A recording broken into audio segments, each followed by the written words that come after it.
ஃபியூச்சரா job market உள்ள enter ஆக போறீங்கன்னா அப்ப நீங்க தெரிஞ்சுக்க வேண்டிய விஷயம் என்னன்னு இந்த வீடியோல கிளியரா சொல்லியிருக்கேன். வீடியோ ஸ்கிப் பண்ணாம பாருங்க.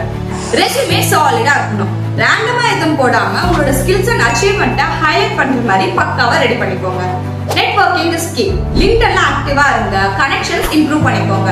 கரெக்ட் பர்சனோட கனெக்ஷன்ஸ் கிடைச்சா பிக் கம்பெனிஸ்ல டைரக்ட் ரெஃபரன்ஸ் கிடைக்க சான்ஸ் இருக்கு. பேஷன்ஸ் வேணும். பிகாஸ் ஃபர்ஸ்ட் ஜாப் கிடைக்கிறதுக்கு கொஞ்சம் டைம் ஆகும். But don't settle for less. Right ஆப்பர்ச்சுனிட்டிக்காக வெயிட் பண்ணுங்க. Learn new skills. காலேஜ்ல படிச்சது மட்டும் போதும்னு நினைச்சா அது ரொம்ப தப்பு. ஜாப் மார்க்கெட்ல என்ன ஸ்கில் டிமாண்ட் இருக்குன்னு தெரிஞ்சுட்டு அதை அப்கிரேட் பண்ண ஸ்டார்ட் பண்ணுங்க. சேலரி பத்தி ஓவர் எக்ஸ்பெக்டேஷன் பண்ணாதீங்க. பிகாஸ் ஃபர்ஸ்ட் ஜாப்ல லேர்னிங் தான் இம்பார்ட்டன்ட். நீங்க உங்களோட ஸ்கில் அண்ட் எக்ஸ்பீரியன்ஸை இம்ப்ரூவ் பண்ணிக்கிட்டீங்கன்னா நீங்க நினைக்கிற சேலரி ஃபியூச்சர்ல கண்டிப்பா கிடைக்கும். ரிஜெக்ஷன் ரொம்ப நார்மல். 1 or 2 ரிஜெக்ஷன் வந்த உடனே கவலைப்படாம லேர்னிங்கா எடுத்துட்டு மூவ் ஆன் பண்ணா உங்களோட கெரியர்ல கண்டிப்பா சக்சஸ் ஆவீங்க. இந்த மாதிரி யூஸ்ஃபுல்லான கெரியர் வீடியோஸ்க்கு வீடியோ லைக் பண்ணிட்டு கோர்ஸ் அகாடமியை ஃபாலோ பண்ணிக்கோங்க.